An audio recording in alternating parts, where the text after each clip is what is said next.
Bom dia, boa tarde, boa noite, segundo ano, informática, segundo ano mecatrônica. Quanto tempo? Estamos aqui novamente de volta. O nosso ciclo é o terceiro, né? Nós estamos indo para o sexto, acabou, né? Nós estamos indo para o sétimo, mas é o ciclo 6, né? O terceiro ciclo em química. Muito bem, que vocês todos estejam otimamente bem, eu estou bem, graças a Deus. Vamos dar continuidade a esse ciclo e vamos linkar todo o conhecimento, né, que foi visto até o momento, e principalmente o modelo atômico atual. Quando eu falo de modelo atômico atual, eu estou falando de níveis de energia, eu estou falando de subníveis de energia, estou falando de orbital, e tudo isso está descrito através de diferentes e muitas e queridas, lindas, complexas equações de matemática, né? Equações matemáticas que está dentro aí do olhar da física quântica. Então, esse início é extremamente importante para todo o entendimento da química. Muitas vezes, os alunos têm dificuldade em química porque eles perdem esse olhar inicial, né? Se perdem nesse olhar. Então, esse primeiro momento é extremamente importante e significativo na condução de todo o processo do aprender química. Muitas pessoas né? As pessoas veem a química de uma forma muito complexa e difícil, mas não é. Muitas vezes falta esse conjunto inicial, que é extremamente importante, porque é através desse conhecimento que muitas vezes as pessoas pensam ser abstrato, porque elas não veem, mas é real, porque existe toda uma matemática por detrás que prova e comprova tudo isso, a existência dos elétrons, a dualidade onda-partícula pode se comportar como energia ou como partícula. Então, tudo isso é comprovado também através de experimentos, né? Nós temos as equações matemáticas, mas nós também temos vários experimentos, inclusive simples, como é o caso do teste de chama, que vocês chegaram a ver, que comprova a existência dos níveis de energia dos átomos, né? E como nós temos outros processos de fenômenos de difração, que comprova a questão do elétron se comportar como onda, né? O efeito fotoelétrico lá de Einstein, Planck, né? Então, nós temos N cientistas, nós temos vários agregados aí que um vai confirmando o outro e mostrando isso para nós. Então, quando eu entendo que um átomo ele é composto por prótons, elétrons e nêutrons, e o que define um átomo é o número de prótons, que também é o número atômico do átomo, e que no estado fundamental, que é antes do átomo se ligar a outro átomo, porque a ligação química ela sempre vai envolver os elétrons que estão na eletrosfera e principalmente, necessariamente, sempre na última camada, que é a camada de valência do átomo, por uma questão energética, né, sempre na última camada. Então, eu entendo que um átomo, antes dele se ligar, o número de elétrons, a quantidade de elétrons também é igual à quantidade de prótons, porque o átomo está neutro na sua configuração, o número de prótons é igual ao número de elétrons. Então, eu entendo que o número atômico, ele é a identidade de um átomo, né? Um átomo de hidrogênio tem número atômico 1. Né? Se você encontrar um átomo com número atômico 2, ele vai ser o hidrogênio? Não, ele vai ser outro átomo, que no caso é o átomo de hélio. Agora, nós podemos ter diferentes, vamos dizer assim, diferentes átomos dentro de um mesmo elemento químico. Então, quando eu olho para o elemento químico hidrogênio, eu tenho diferentes átomos, mas o número de prótons vai ser o mesmo, eles são isótopos, né? O que vai variar a quantidade de nêutrons.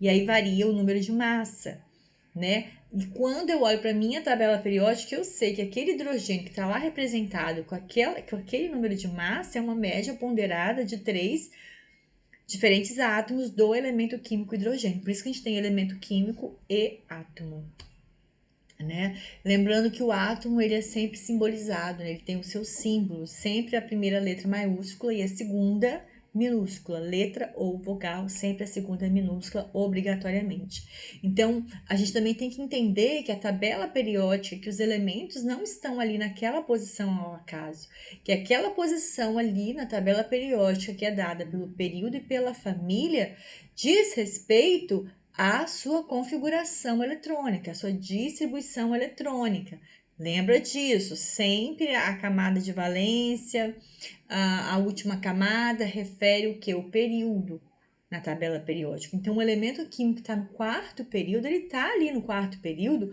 porque ele tem 4 níveis de energia ou 4 camadas na sua eletrosfera, ok? Então, se eu pego, por exemplo, um elemento químico que está no quarto período na família 1, que são as linhas verticais, ele não está ali na família 1 à toa, ele está na família 1 porque na distribuição eletrônica dele ele termina em S1. Né? Então, esse S1 mostra para nós que ele está na família 1, que todos os elementos químicos de todos os átomos que estão lá na família 1 na tabela periódica vão ter na sua distribuição eletrônica, né? Em ordem crescente de energia, vão terminar em S1. Então, a gente tem que linkar todo o conhecimento de distribuição eletrônica com o modelo atômico atual dentro da física quântica, uma tabela periódica, entender a tabela periódica, entender esses átomos que estão ali, para a gente poder entender ligação química. E aí, hoje, nós vamos nos comprometer a identificar essas ligações químicas, que são... Quais são as ligações químicas? Eu tenho a ligação iônica, eu tenho a ligação covalente e a ligação metálica. Então, eu tenho que olhar para a minha molécula e dizer, ops, isso daí é um composto iônico porque é formado por ligação iônica. Epa, isso é um metal, é uma ligação metálica, ok? Ah, isso daí é um composto molecular, é diferente do composto iônico, porque no composto molecular, as moléculas são formadas por ligações covalentes, é o compartilhamento de elétrons. E como que eu sei disso? Ora bolas, porque eu conheço a minha tabela periódica, a nossa tabela periódica, eu sei que isso aqui é um metal, tá lá na tabela periódica, olha a posição dele lá, na classe dos metais. Então, se eu sei que ele é um metal, eu sei que ele vai ser um átomo grande, eu sei que ele tem tendência a doar elétrons, não é? E se ele está ligado a outro metal, ele é um metal, a ligação é metálica, ok? Ah, mas se eu tenho um metal, né, um ferro, ligado a um ametal, por exemplo, oxigênio, que é algo que acontece a todo momento, está acontecendo aqui agora, porque o ferro está oxidando, está reagindo naturalmente com o oxigênio do ar, para formar o óxido de ferro 3, o óxido de ferro 2, o óxido férrico, o óxido ferroso. Então, assim...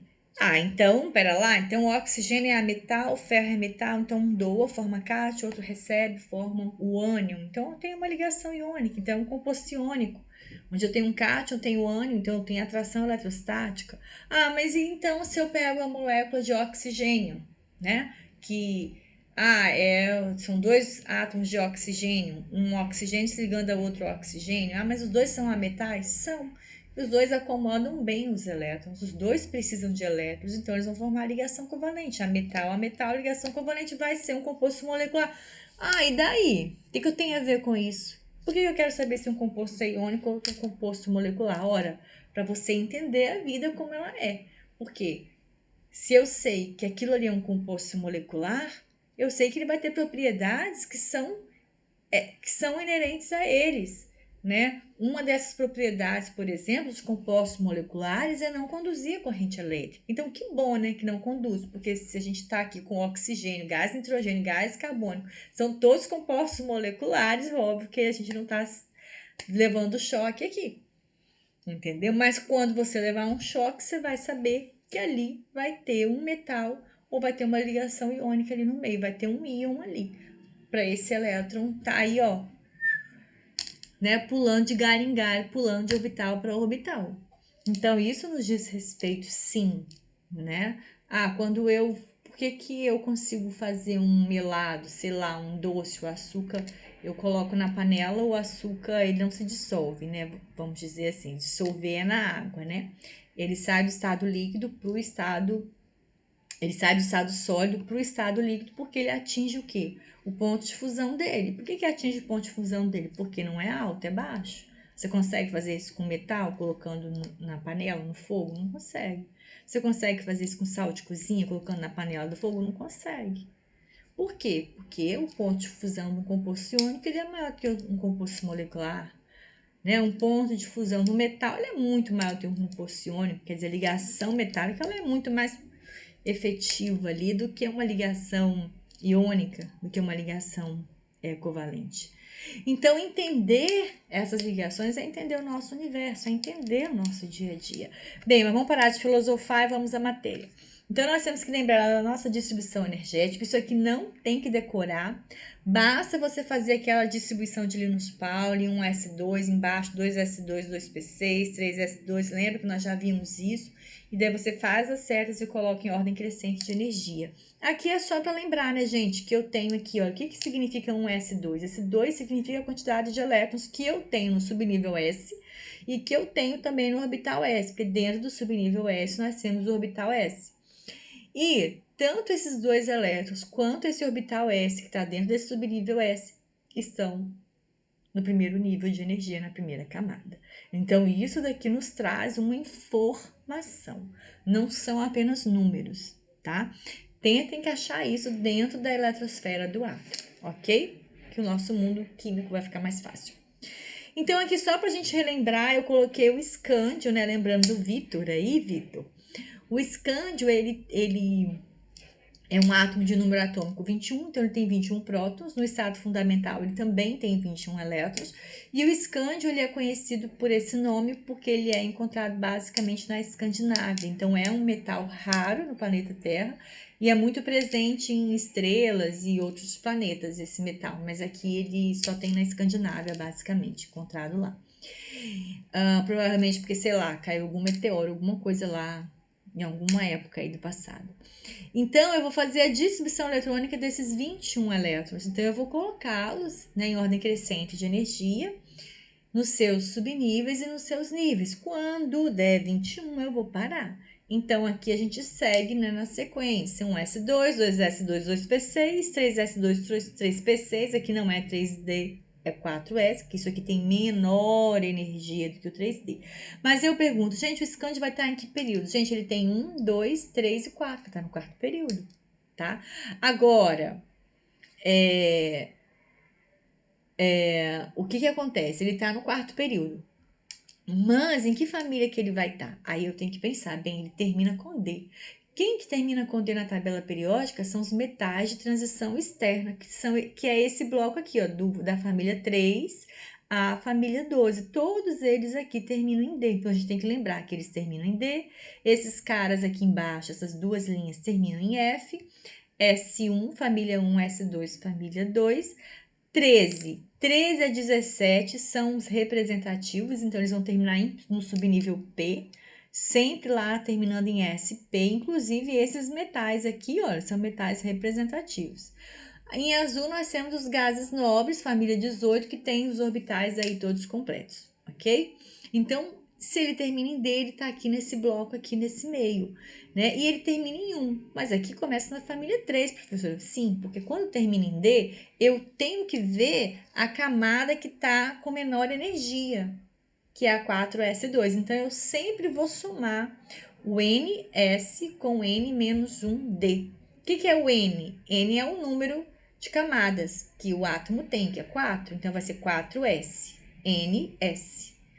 E depois N menos 1, 4 menos 1, 3. Então, sempre vai ser, se terminar com D, sempre você vai ter que olhar atrás, tá?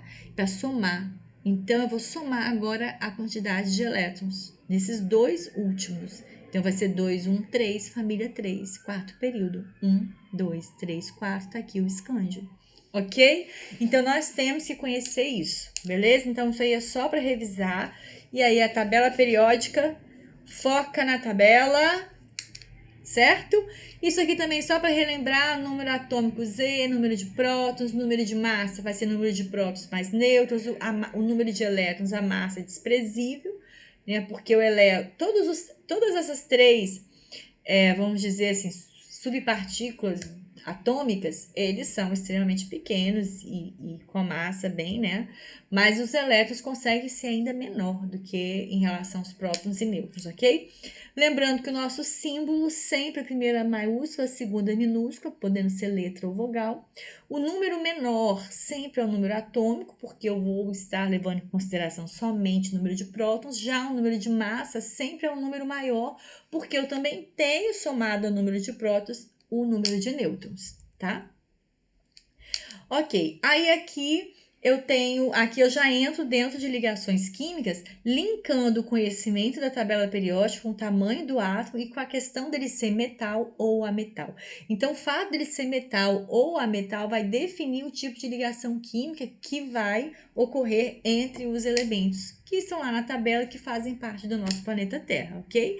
Então, eu vou estar sempre linkando. Para eu entender a ligação química, eu tenho que ter conhecimento de tabela periódica, eu tenho que ter conhecimento de metais e ametais. Porque o fato de ser metal, o fato de ser ametal, significa que eles possuem características diferentes. Uma dessas características importantes em termos de ligação química é entender que os metais são átomos muito maiores do que os ametais. Se um átomo ele é maior, significa que a eletrosfera dele, né, a última camada, a camada de valência, está muito longe do núcleo. Bem, mas elétron carga negativa, e dentro do núcleo tem um próton que é carga positiva e eu sei que cargas opostas se atraem. Isso significa que um átomo que é grande, esse elétron dele da última camada está afastado do núcleo. Então, para ele perder esse elétron é muito mais fácil do que para um átomo menor. Porque num átomo menor, o elétron lá da última camada vai estar próximo do núcleo. Então, o núcleo vai exercer uma força muito maior, que nós chamamos de força nuclear efetiva. Então, ele vai ter uma força maior sobre esse elétron do que pertence a ele, né? Mas que está lá na sua camada de valência, então ele puxa esse elétron, ele contrai. Então, esse átomo vai ser menor. Então, os ametais na tabela periódica, oxigênio, flúor, nitrogênio, carbono, hidrogênio, né? Também cloro aí, posso colocar o cloro também nessa jogada, o bromo, eles vão ser átomos menores quando comparados aos metais na tabela periódica. Então, quando eu tenho um metal e um ametal, significa que um vai ser muito bom para doar e o outro muito bom para receber. Então, eles vão fazer um tipo de ligação específica que é a ligação iônica. Agora, metal pode se ligar a metal? Pode, ligação metálica. A metal pode se ligar a metal? Pode, ligação covalente. Difícil isso? Não, super simples. É só ter um conhecimento básico de tabela periódica, né? Conhecer um pouquinho o átomo que não vai ter mistério. Aqui eu dou exemplo do sódio, para a gente relembrar, que tem número atômico 11, que quando eu faço então a minha distribuição eletrônica, ele termina em 3s1, significa que ele está no terceiro período, que é a última camada, que é a camada de valência. Como ele termina em S1, significa que ele está na família 1 na tabela periódica. Então, nada é ao acaso. Então, tudo tem um porquê. Aí, pessoal, eu falo de raio atômico. O raio atômico não é a distância entre o núcleo e a eletrosfera de um átomo. Por quê? Pela física quântica, né, o elétron ele está numa região de máxima probabilidade, que é o orbital, mas que eu posso encontrá-lo ele até o infinito. Estão lembrados disso? Então, isso significa dizer que a eletrosfera de um átomo vai até o infinito. Não existe fim para a eletrosfera de um átomo. Então, eu não posso medir o raio de um átomo pela distância do núcleo e da última camada da eletrosfera, que vai dar erro. Tem erro aí. Então, uma medida que é adotada é a distância entre os núcleos de dois átomos quando esses estão ligados no estado gasoso. Que também tem um erro aí, mas o erro é menor, tá? Então, isso é raio atômico. E por que eu estou falando disso? Porque o raio atômico, ele dá a noção de tamanho do átomo. Então, só que no caso aqui do raio atômico, eu vou ter que dividir essa distância aqui entre os núcleos por 2, né? Para eu ter o raio daquele átomo. Óbvio, né? Mas o que eu quero falar é do tamanho do átomo. Então, aqui eu tenho uma representação didática dos átomos em termos de tamanho, de todos os átomos da tabela periódica. Então, os ametais, eles estão aqui, ó, eles são menores do que os metais. Aqui é o hidrogênio, um caso à parte, hidrogênio, tá? Que os gases nobres também seguem a sequência. Mas se nós olharmos, com exceção daqui, que aqui existe um fenômeno chamado de contração lantanídica, se você esquecer isso aqui, olhar para isso aqui, e olhar para os representativos e os gases nobres, tá claro que o átomo está aumentando de cima para baixo. Bem, não decora certa. Raciocínio lógico. O hidrogênio tem uma camada. o lítio tem 2, o sódio tem 3. Gente, está aumentando o número de camadas, isso é igual um repolho, está aumentando as camadas, o átomo vai ser maior. Isso é óbvio. E se o átomo desse aqui é muito grande, e ele só tem um elétron na última camada, significa que ele doa esse elétron com muita facilidade. Ele é extremamente reativo. Tanto que o sódio, nós não fizemos isso, mas vamos ter oportunidade. Quem quiser entra no Google e olha aí o sódio colocado na água. Eu lembro que alguém me mostrou até um vídeo que alguém pega um tantão de sódio metálico, coloca num lago e dá uma explosão. Por quê? Porque o sódio ele tem um elétron na última camada, ele é grande, vai perder esse elétron com muita facilidade. Então ele é muito reativo. É o sódio, tanto que ele não pode ficar livre no ar, porque ele vai reagir muito facilmente com o oxigênio, formando óxido. Por isso que os metais têm a tendência de reagir com o oxigênio do ar, formando óxidos, né? Porque eles têm essa característica de serem maiores e de terem poucos elétrons na última camada. Ao contrário dos ametais, que são menores e tem maior quantidade de elétrons na última camada. Se um elétron ele é S2P5, 257, para ele estabilizar, só precisa de um elétron. Ele vai querer ganhar um porque perdeu 5. Agora, um átomo que está lá na família 1, que tem um elétron na última camada, o que ele vai querer fazer? Ele vai querer doar esse elétron para ficar com o anterior mais estável. Nós vimos isso na configuração eletrônica de íons, cátion e ânions. Lembra aí? Ok? Mas o que eu estou querendo mostrar para vocês é que os metais são maiores, tem poucos elétrons, doam. Os ametais são menores, tem maior quantidade de elétrons. Na última camada eles recebem. Ok? Então, metal com ametal faz ligação iônica, porque um do outro recebe. Então, um vira cátion, outro vira ânion. Agora, ametal com ametal, os dois precisam, vão fazer ligação covalente. E quando eu tenho metal com metal, eu vou ter um mar de elétrons, os elétrons vão estar ali pulando de orbital para orbital. Né? O metal vai doar elétron dele para outro metal. Né? E esses elétrons vão ficar ali. Por isso que os metais conduzem corrente elétrica. Por isso os compostos iônicos conduzem corrente elétrica. Porque você tem uma movimentação, uma doação de elétrons ali.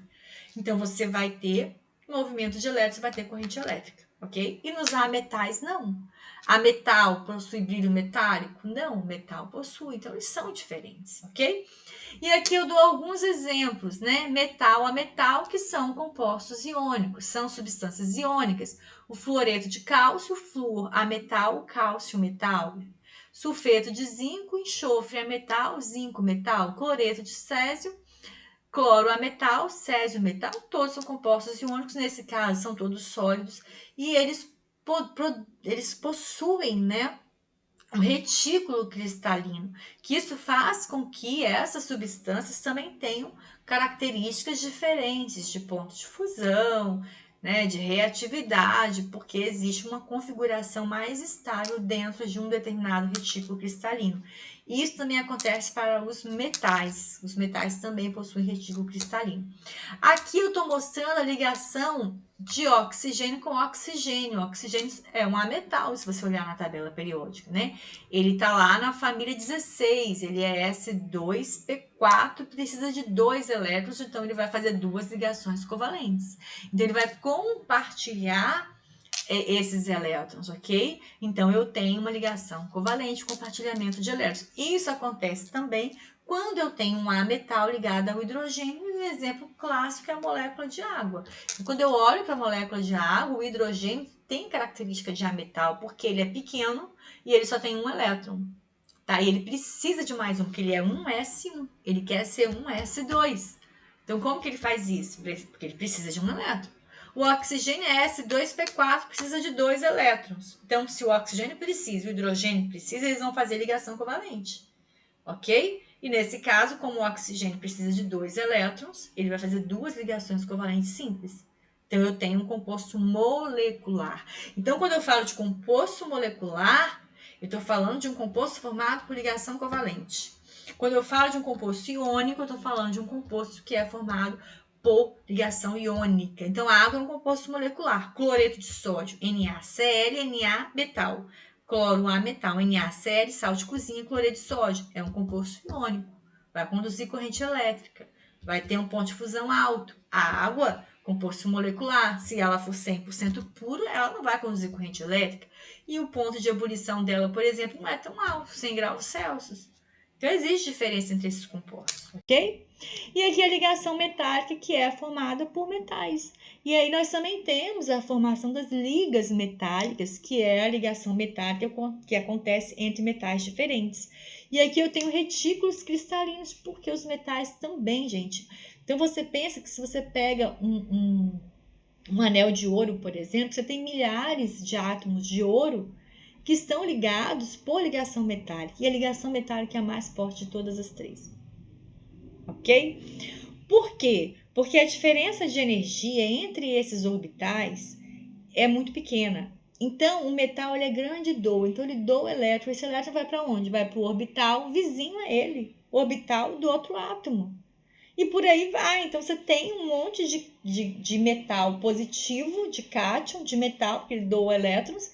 E esses elétrons circulando. É um mar de elétrons. Você tem os elétrons livres. Então, o negócio conduz corrente elétrica com força. Ok? Característica dos metais. Ok? Então, só para fechar o conteúdo de hoje, identifica para mim desses compostos quais que são os moleculares. Aí você vai ver.